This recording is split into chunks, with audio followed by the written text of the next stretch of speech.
This one time my dad asked me how I'm doing with the ladies, and I replied, "It's tough because it's hard to find women who got for my team." To which he replied, "You just gotta look out for switch hitters."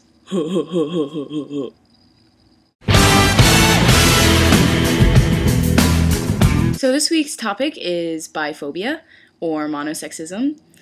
Hannah, the new College Quiltbag edition, made a really awesome video about her experiences in facing biphobia within the queer community and outside of the queer community.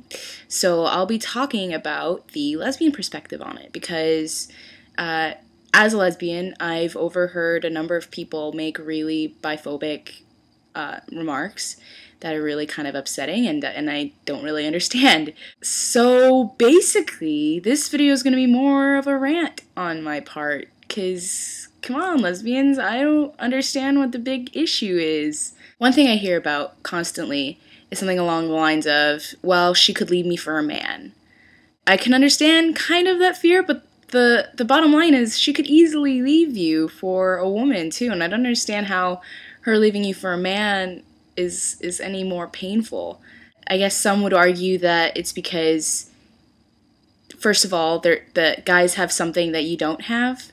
Well, from my point of view, if she chooses to be with you, it's because you have something nobody else, guy or girl or whatever gender, has. Another thing I hear that is along similar lines is that, she's just experimenting, she's just a flip-flopper, she's really indecisive, she's just saying that she's kind of queer when it's convenient, blah blah blah. Okay, so here's the thing.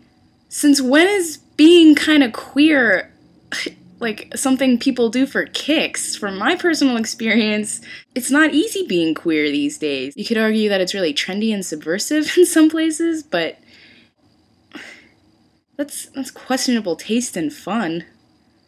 So even if, say, a woman claims to be bi, and then marries a guy, and immediately guys, girls, whichever gender, start to accuse that woman of, just going straight, which doesn't make any sense to me. Like, love and physical attraction are two very different things. So she could easily identify as bi, and just happen to fall in love with a guy, and I don't see how that is problematic or makes her any less bi. If anything, in my bitter opinion, that just makes her a lucky bitch. Lucky bitch, because anyone who manages to fall in love, period, is pretty lucky in my opinion. I say bitch affectionately, of course. I don't understand that at all. Another thing I hear, or I've heard someone say, is that she doesn't want to be anywhere a guy has been, which, and how can you honestly tell if the girl hasn't, told you that she's bi or has been with guys? Last time I checked, penises don't really leave, traces long after the fact. Maybe I could be wrong about that. I've never been with a guy, but,